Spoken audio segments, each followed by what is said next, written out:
Our other top story, the city of Bakersfield expecting to see an increase in tax revenue from Measure N, but that new measure also requires the city council to establish a citizen oversight committee. 23 ABC's Tori Cooper joins us in studio with what city officials say you need to know if you want to be part of the committee. Tori?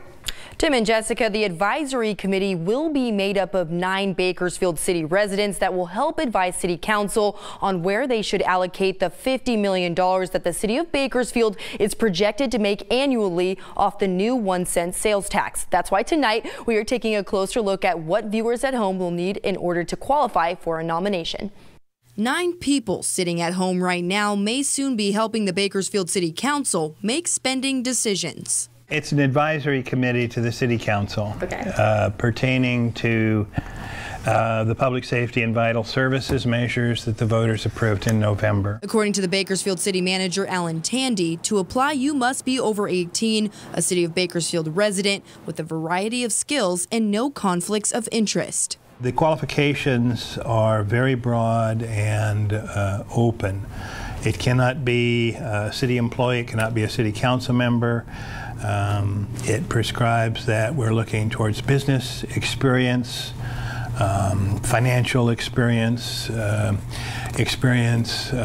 in leadership. Tandy says the advisory committee was created at the request of a number of groups in the community, including the Greater Bakersfield Chamber of Commerce, Kern County Taxpayers Association, and the Kern Citizens for Sustainable Government, who say they wanted to ensure the voice of the people was heard before $50 million was spent on public safety and vital city services throughout Bakersfield following the passage of Measure N. Wanted to be sure that the monies collected under the tax were spent in accordance with the promises about how the money would be spent as contained in the ballot issue. Tandy says starting April 1st of this year, the city of Bakersfield will start collecting money from the new 1-cent sales tax that was approved by voters. He says the sales tax is projected to generate $50 million annually to the city that will go towards promises made within the measure. 5 or 6 of them are police related, 1 is fire related, a couple are homelessness related, and then there's one about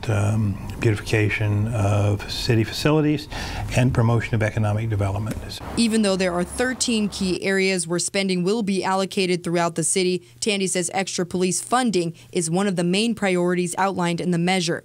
And Bakersfield Police Chief Lyle Martin says the police department is already outlining where to put new funding. And one of the things we've identified are some of our professional staff where we can hire professional staff and get some of the current officers back on the street. So you're going to see a lot of things that we're looking at versus infrastructure, equipment. As of now, Tandy says the city of Bakersfield won't start to see funding until around June of this year. But on February 6th, City Council will pick 9 people from the pool of applicants to act as members on the new committee. So they are to look at the proposed expenditures, to comment or express an opinion on whether they believe that the proposals are in accordance with the promises. Now, applications are available at the city clerk's office, but you must pick it up and return it by January 25th between the hours of 8 a.m. and 5 p.m. For more information on how you can be a part of the new advisory committee, head to our website, turn to 23.com. In studio, I'm Tori Cooper for 23 ABC News. Tori,